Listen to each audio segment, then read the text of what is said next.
Welcome into a new edition of the Desmond Johnson Show here on Tobacco Road Sports Radio, tobaccoroadsportsradio.com. I'm your host, Desmond Johnson, here live as we are every Tuesday, Wednesday, Friday. You can catch the best of on WWBG 1470 AM in Greensboro at 5 p.m. and on WTOB 980 AM, 96.7 FM on Fridays at 6 p.m. in Winston-Salem. Got JJ, host of the Four Panther Fans Only podcast, also the host of Move the Chains podcast. He's going to give us his top three prospects at number 8 for the Carolina Panthers.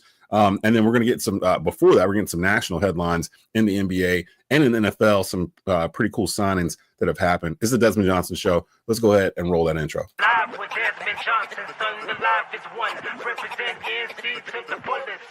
Yeah, welcome to the Carolinas. Everywhere you go, the sky is Carolina blue, the finest. Live action, feedback, the city need that. I've been number one, no cap. Here's the recap. Adrenaline is my addiction. I'm about to relapse. Step on the turf if you won't and get your weed whacked. I'm going harder than a martyr on the slaughter end. It's the heart of man, that's a rap like a cardigan. I'm breaking records, it's fourth and inches, I count the seconds. The over-under's my roar of thunder, my secret weapon. Yeah, the game is to be told. I don't break, I break modes. Follow me on Tobacco Road.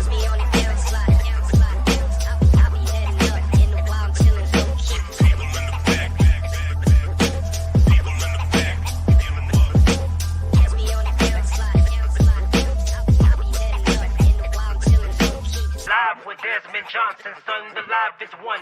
Represent NC to the fullest. And again, welcome into the Desmond Johnson Show here on a beautiful Wednesday afternoon. If you're in here enjoying us on your lunch break, hiding in your cubicle, eating a sandwich, we're here for you. JJ, host of the Four Panthers Fan Only podcast in the house. He's going to help us dissect some Carolina Panther draft coverage. We'll have some more coverage of March Madness, of course. Duke, the only ACC team left in the March Madness out of 16 teams. We got a Duke fan on the panel. Yes, sir, Steve. Yes, sir. It's gonna be fun already because I'm a diehard Carolina fan, so this is gonna be great. So we're gonna get through all that here in just a bit. We are live. You can follow us on at Tobacco Radio or at Des Johnson Show on X. We're also on Facebook at the Desmond Johnson Show Facebook page and Tobacco Road Sports Radio's Facebook page, Instagram, LinkedIn. We're all over the place. So you can definitely find us every Tuesday, Wednesday, Friday at 12:30 p.m. live. What I wanted to do before we dip into the Panther stuff, there's some news that came out around the world of sports that I want to hit first and get you just kind of there if you haven't known yet when you first went into work today. Starting off in the NBA, Milwaukee Bucks star guard Damian Lillard has been diagnosed with a blood clot in his right calf that'll sideline him indefinitely. The team announced on Tuesday. If you remember, the San Antonio Spurs shut down star Victor Wembanyama back in February for a similar thing, a blood clot that was found in his right shoulder. Lillard was selected for his 9th All-Star game this season. His pairing with star Giannis Antetokounmpo is the highest scoring duo in the NBA this season. They were averaging 51 points per game together. No idea if Damian Lillard will be back this year or at all. If you remember, this was the injury or the medical condition that ended the career of Chris Bosh as well. So we still know what's going on with Victor. So we'll keep an eye on that. That's pretty huge, and it really hurts the Milwaukee Bucks. In the NFL, JJ, the New York Giants signing quarterback Russell Wilson to a 1-year deal worth up to $21 million, $10 million guaranteed. That might be the funkiest, craziest quarterback room in the NFL now with Russell Wilson, Jameis Winston, and Tommy DeVito all in there. Thoughts on the Giants signing Russell Wilson? Do you think that means that they will not be in the market for a quarterback because they're picking number 3? Yeah, I mean, I definitely thought that Shador was the play for them. I think that Shador and the Sanders family thought that was the play for them. But I think this throws a wrench in that a little bit. I honestly don't know what the Giants do at this point at 3. I think they have a plethora of options, obviously. I think that this draft is extremely top-heavy, in my opinion. Obviously, you look at specific rooms and groups, and there's some depth. If you look at edge and D-line, things of that nature. But overall, in my opinion, this room is or this class is extremely top-heavy, rather. So I don't know, man. This definitely complicates things. I thought that New York was locked for Shador. So it complicates things a lot. Very interesting room, though. I will say that. I love Yeah. to be a fly on the wall. Very, very interesting room. And I'm actually curious because yes, they do have 3 quarterbacks on the roster, but I don't think in any way does it mean that they're not going to draft a quarterback at number 3. Just depending on how things fall or whatnot. It could be that they're positioning themselves to go get a generational talent like Travis Hunter, who will probably be there at number 3. It looks like Cam Ward's trending number 1. Another quarterback will probably go at 2, and then the Giants sitting there at 3. I could see Travis Hunter in New York. That sounds like the right thing to do. They need everything. They don't really have anything. Yeah. And but yeah, best player. And Travis Hunter's the best player in this draft, in my opinion. And if he's sitting there at 3 and you're the Giants, I think you kind of got to take a thing with him and take him.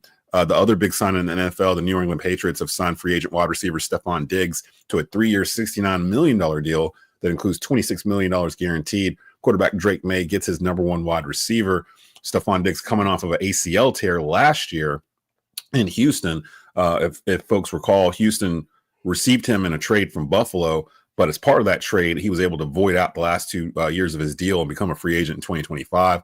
Stephon cashes in, goes back up north to New England. So back in the AFC North again. I'm curious to see how he looks after the ACL tear, but Drake May definitely needed a number 1, and now he's got Stephon to work with there and try to make something of the New England offense there with Mike Vrabel now as the new head coach. With us being live, you can actually chime in wherever you're watching or listening to this. If you want to ask myself or JJ questions about the Panthers draft while we're on right now, check in with us. Leave a comment either on the X feed or Facebook or the YouTube feeds, wherever you're finding us, and it'll appear right here on the bottom of the screen. What's up? Doug says, yeah, if Wilson doesn't start and they draft Sanders with Wilson making up to $21 million in incentives, that's crazy. The Giants are known to do crazy things. I changed my opinion on the New York Giants. Well, I didn't really have an opinion of them, but it changed to bad after that Hard Knocks last year. The one that was like kind of the off-season Hard Knock. Yeah. It made that front office look nasty. Yes. Nasty work with the Saquon Barkley stuff. And then for all that again, with him winning a Super Bowl and he was in your division, is the one thing the owner said he did not want to see. Yeah. And it literally happened. That GM looked nuts. So all that's going on right now. Of course, March Madness starts back up again tomorrow night. Duke taking on Arizona. 9:39 p.m. is the tip-off on CBS. Caleb Love, I saw this is the 10th time he will play Duke in his career. And it would be pretty crazy if Duke ends his career, considering he holds that banner of ending Coach K's career and all that stuff, the back and forth between Caleb Love and Duke. But that'll be Thursday. When we come back on Friday, we'll probably have the fallout from that matchup and look further into the rest of the weekend's games. Again, you can comment on us live while we're sitting here getting ready to dip into some Carolina Panther coverage. Earl Locklear says, what's going on? Joe C., what are your thoughts on Leggett going into year 2? We can start off right there, JJ. What are your thoughts on going into second year, first round pick Xavier Leggett? What are your thoughts on Leggett going into year 2? Do you think he has the makings of a number 1 wide receiver, or do you think Carolina needs a number 1 wide receiver? I think it's TBD. I think that me personally, I've been extremely, extremely patient throughout this whole process because I was one of the ones that jumped out the window very, very early on Bryce Young, and I kind of had to eat my words very, very quickly. Same. I think everybody's yeah, absolutely. So I kind of learned my lesson on that front. I think that we didn't necessarily get to see exactly what Xavier Leggett was capable of last season based on the injuries, right? I mean, we know that the wrist injury came into play against the Saints. Didn't really get too much traction at that point, and then all of a sudden this offseason we learned he had to have ankle surgery or whatever it was, lower extremity, right? So I think that a lot of Panthers fans view right now on Xavier Leggett is extremely jaded. Because if you look at the charts, right, and I'm not a huge analytical guy, I'm big on the eye test, right? And what does your film tell us? And I would say if you look at the charts and you look at the film, what he does well is get open, right? And so now it's just all about securing the catch. But I think that the drops weren't really a huge problem until the injury occurred, right? That being said, we take a look at the New England situation, right? And you have a second-year quarterback in Drake May, and you see what that front office was willing to do, surrounding him with more talent. So the more talent, the better, in my opinion, which kind of foreshadowing a little bit. We'll touch on that, I'm sure, here relatively soon. But I think that Xavier Legette is a good wide receiver. I think that he has the ability to be a good wide receiver in the NFL. Do I believe that he's a true number one? I don't know. That's TBD. And then also, like, you want to bring up the conversation about Jalen Coker as well. Like, that's a guy that I believe, like, really could have been the first option for the Carolina Panthers last year if he would have gotten more opportunities, right? And obviously he dealt with a couple of things here and there throughout the season that held him out of a week or two here and there. But I think, honestly, if I had to say who I believe is more capable, of being a wide receiver one right now at this very, very second, I would say Jalen Coker. But that's just my opinion. And that's not a shot at Xavier Legette or anything like that, because I think he's a good wide receiver. But the expectations when you draft up for a guy and you draft into the first round and you take him ahead of a plethora of different wide receivers is you got to produce. And unfortunately, he didn't do that year one. He just simply didn't. Yeah, and the drops he had, it wasn't so much that he had the drops; it was when they happened, I think, and that's what made him stick out to a lot of folks. Was it Kansas City? The drop that he had, like, it would have been a touchdown. Was it Philly? It was Philly. Yeah. And now people forget that our defense was getting walked down like the entire second half of the season. So it doesn't. I mean, even if they Philly had like 40 seconds left, if he had caught that ball, they probably were going to score. Just to be unfortunately, yeah, they were probably going to score. So I can't put all that on Xavier. I don't know. He showed some flashes last year, and again, it's a wait and see. We've only seen him for one season. I don't know if there's a wide receiver on the Panthers that I would say is a potential number one. Xavier feels like a potential number two. He feels like an Alvin Harper to me. You know what I mean? Like he will be able to fill in the gaps when you get that dude that gets the double coverage off to the other side. He's going to catch that ball. He's going to get you 80 catches a year, dependable, move the chains kind of guy. But I don't know if he's going to be like a number one type wide receiver, like the guy that can take the top off the back of a defense. And that kind of leads me to the main question of today. The reason why a lot of Panther folks are in here right now.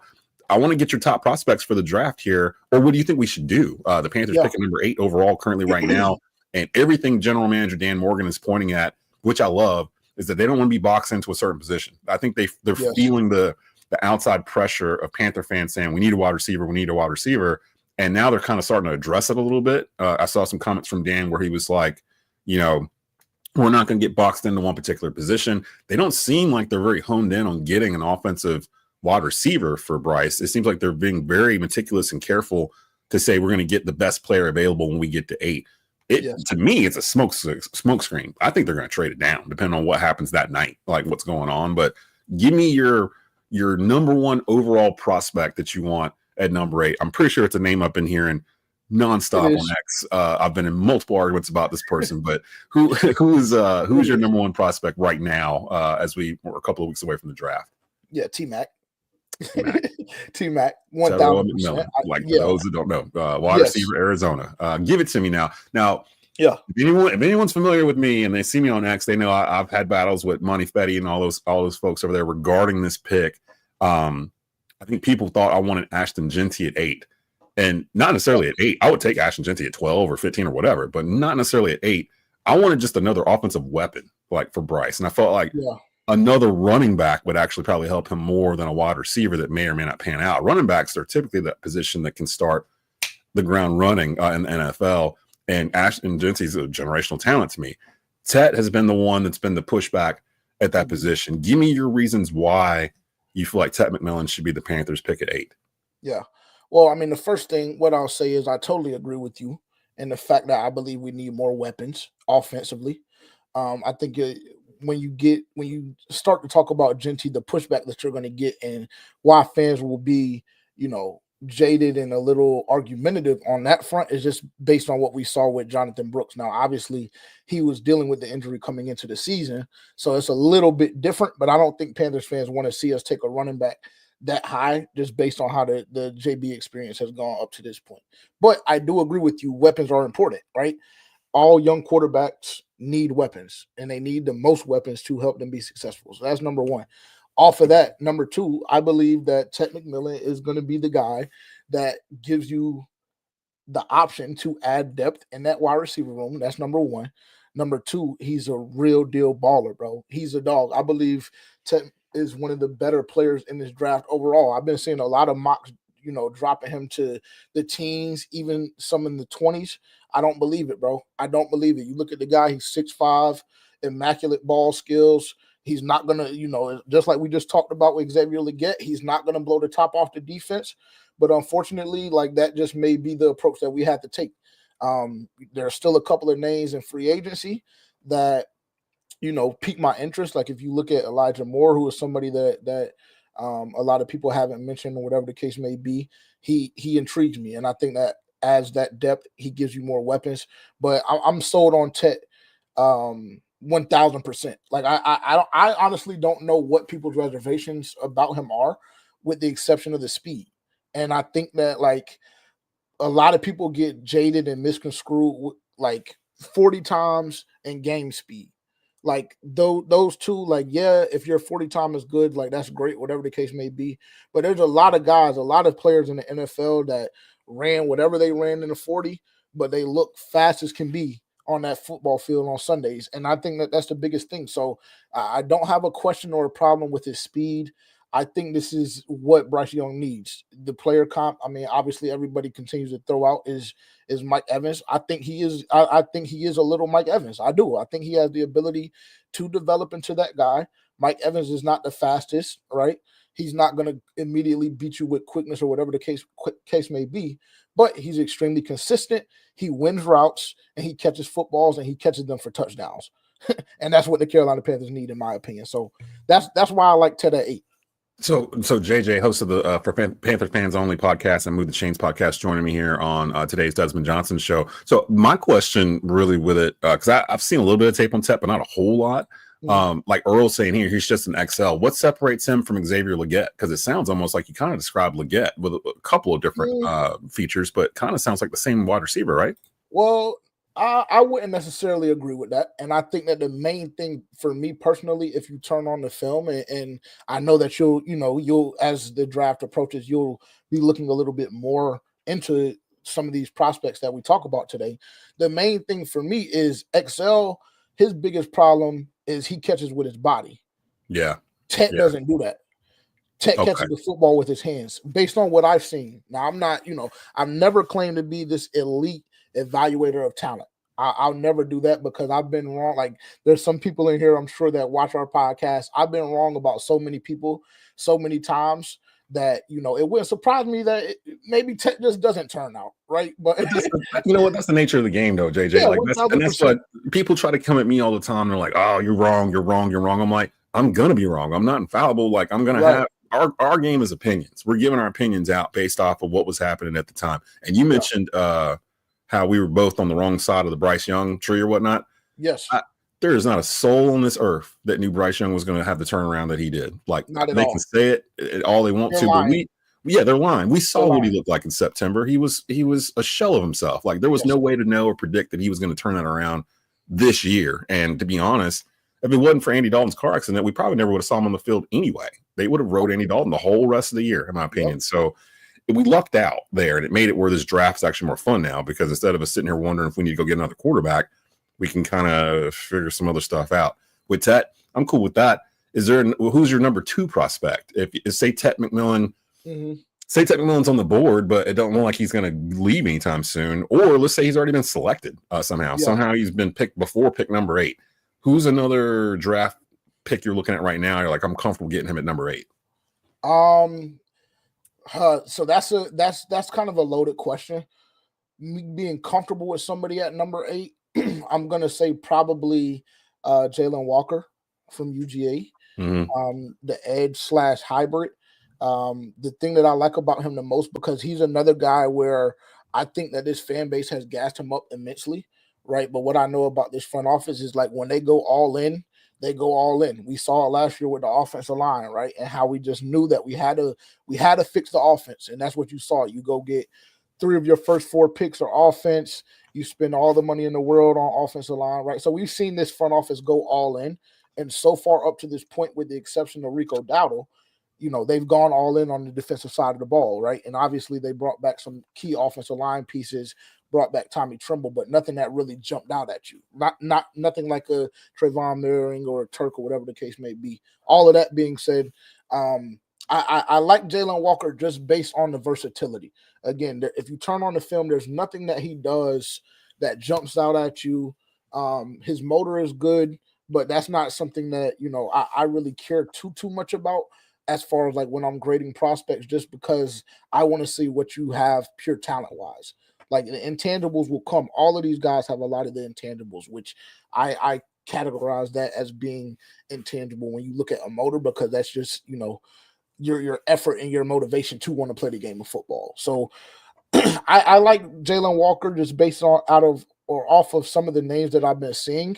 But like, I want to say another name because it kind of fits into what you're saying with trading back, because I think that the Carolina Panthers can trade back and get Mike Green. And I know that's, I know right now that's not a popular opinion. I know that's not a name that a lot of people want to touch on and want to say right now because of the allegations.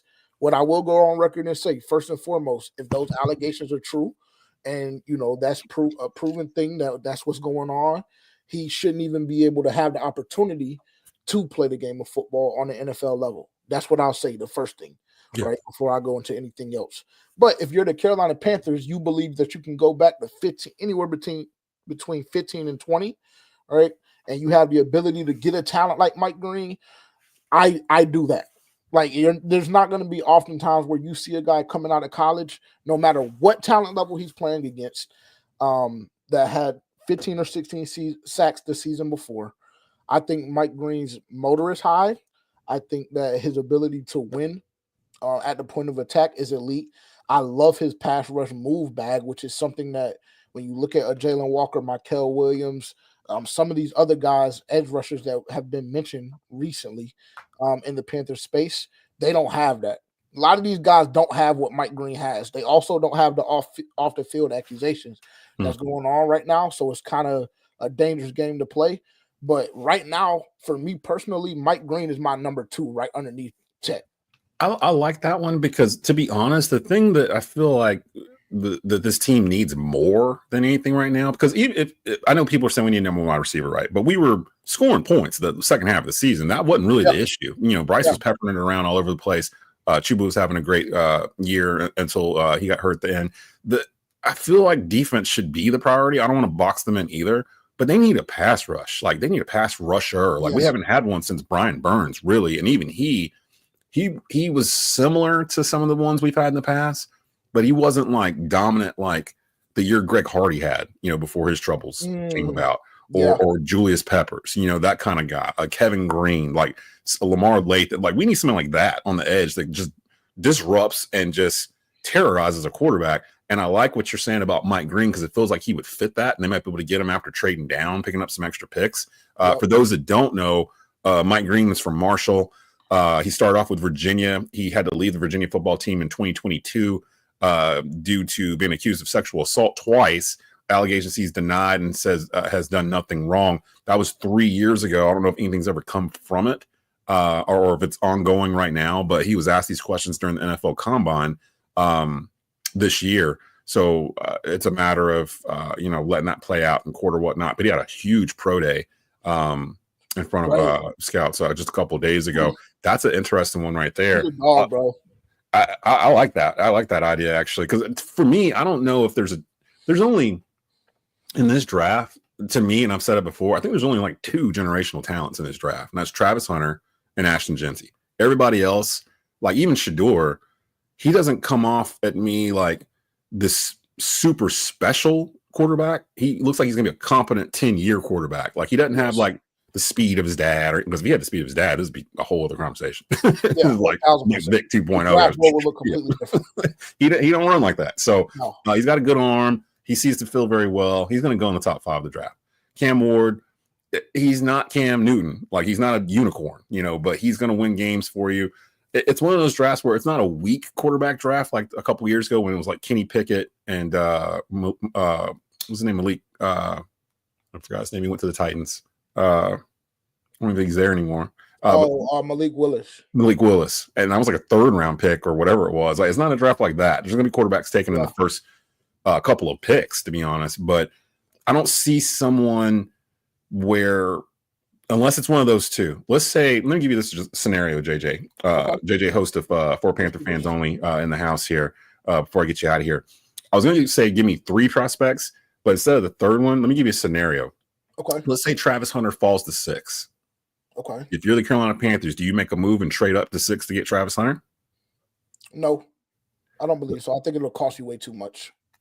Just to move up those 2 spots? Yeah, I think it'll cost you way too much because I believe that it's probably going to run you a first round next year. All right, so you'll probably have to do a swap this year, and I think that you'll have to add a little bit more this year, and I think that you'll have to give up a first next year.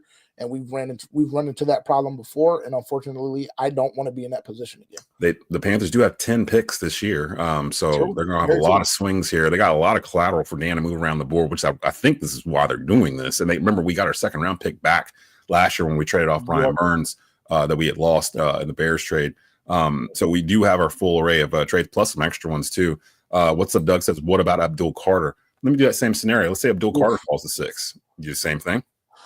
Then things get a little, because I think Travis is a generational talent as well. I really do. I really do believe that. But I think that our team needs right now our edge rusher 1 and everything else after, right?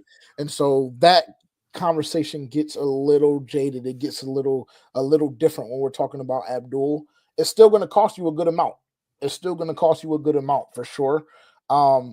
What I would say is if it was Travis Hunter, I'm probably going to hang up the phone a little bit faster than I do if it's Abdul Carter. That's me personally, just because of team needs. And you know, I think right now, like, yeah, Travis would come in and he would be an immediate starter. And I think that you would have a phenomenal secondary if you put him on the other side of JC and you still have Mike Jackson. Ooh. That would be dirty. That would be disgusting. They just signed too from Devon Maring. Yes, that would be disgusting. I totally agree. Yeah, but it would definitely. I think that it's a little bit more of a fit when you're talking about Abdul Carter, because you need an edge rusher to go on the other side of the Davion Clowney, and I don't think that guy is rostered right now. I don't either. You know, I know we had a couple guys that kind of had flashes throughout the year. Nobody on this defensive line, well, the exterior of the line, the edges. Clowney's on the tail end of his career. It just doesn't feel like there's somebody on the roster right now, which makes me feel like if they go a route at 8 or whatnot, or do anything in that top 10, it's going to be defensive end. It's going to be pass rush. It feels like they've almost promised Ejiro Evero, look, we kind of left you out there last year. we spent all the money on the offensive line, getting everything right for Bryce, all this. We didn't really do anything on defense, just plugged in some holes, and you guys had 0 depth, and teams were running for 200 yards easy on you guys. Like by the end of last year, I think the last 6 or 7 games we played, every team ran for 200 yards. So it's 100 plus. Yeah, no matter who it was. Like, so, like everybody, come on in here and get you 200 yards. So like it feels like get right game.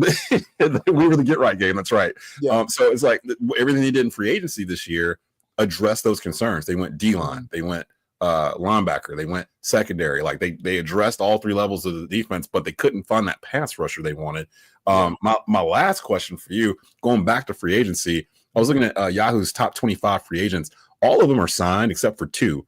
Quarterback Aaron Rodgers, who was at number 15, and with Russell Wilson signing with the Giants, I'm thinking maybe the Steelers ends up being where he is. I don't know. Although it sounds like a weird pairing, Aaron Rodgers with the Steelers. Although they did just get DK Metcalf, so they've got some stuff over there. For sure. The other free agent that's out still that hasn't been signed is former Bills wide receiver Amari Cooper. Mm-hmm. Would you kick the tires on Amari Cooper? He'll be 31 in June. He was hurt with the Bills. He only had 297 yards in 8 games, but he had a 1,200-yard season in 2023. He's been pretty productive. He just can't seem to latch onto a team. I'm still sitting here tripping while the Cowboys traded him a couple years ago to Cleveland, like for like a 5th or something weird. And then huge mistake. Yeah, and then Cleveland traded him to Buffalo. So it's like, would you? Now we already have an older wide receiver in Adam Thielen on the roster. Mm-hmm. Would you kick the tires on Amari Cooper, especially now as free agency has kind of went towards the tail end of it, and probably get him for a pretty good price? Would you bring Amari into the room, the wide receiver room? Yeah, I mean, I don't think the Carolina Panthers are in a position to be picky, right? So, like, Yeah. I think that any help that you can bring your third year quarterback that you pretty much designated the franchise to, any help you can bring him, I think would be, positive help. Now, obviously, when we start talking about numbers, that's when things get a little, a little misconstrued or whatever the case may be, a little interesting rather. So I would call for sure, but I mean, with that, like, which is why I'm such a huge proponent for Tet, is because, like, sure, you can call Amari Cooper, and let's just say hypothetically we bring him in for another year or two, right? But along with that hypothetical, let's say Excel and Jalen Coker don't become what we want them to become. Now you're looking at year 4 or 5. Bryce Young, he's exiting, that rookie deal. We've at this point, I would assume we've already paid him 100, 200 plus $1 million, whatever the case is going to be. So like we play this, we play this scenario out, and it's just like cool. But like in 2 years, you could very well end up in the same exact position should the guys that you currently have, the young guys that you currently have rostered, not pan out. So I think, yes, if you're looking for an immediate fix, if you're looking for somebody that makes the wide receiver room better immensely this season, the 2025-2026 NFL season, yes, you make that phone call. But I still don't believe that he's the answer, obviously, going any further than 25-26, because it's just going to be another scenario that you run into where you look at Adam Thielen. He's been our top receiver the last 2 or 3 years consecutively, and it would be very, very similar with Amari Cooper. And I would have to call the teams that he's been a part of over the last 4 or 5 years and ask them, what is it with this guy? Yeah, why you give him away? Yeah, because it is, like you said, he just can't find a team. He can't find the fit. It's just hasn't worked out. So it makes me wonder if he's like a locker room guy. Like, is he? Because Amari Cooper don't seem like a rah take dude. Like at all. At all. He seems very, very reserved and laid back. Yeah, like a chill dude. Like, you know what I'm saying? He produces. I can't figure it out. Now I can see him around dudes like this in Dallas and Cleveland and Buffalo, the places he's been, but he's never been that guy. So I don't know. It's weird, but that's keep an eye on that. He's still out there. He was one of the top 25 free agents out there, one of 2 still remaining. And of course, Aaron Rodgers hadn't signed yet either. I say that every time I do something like that, it ends up happening like 3 hours after I've done the show. So keep an eye on Aaron Rodgers today.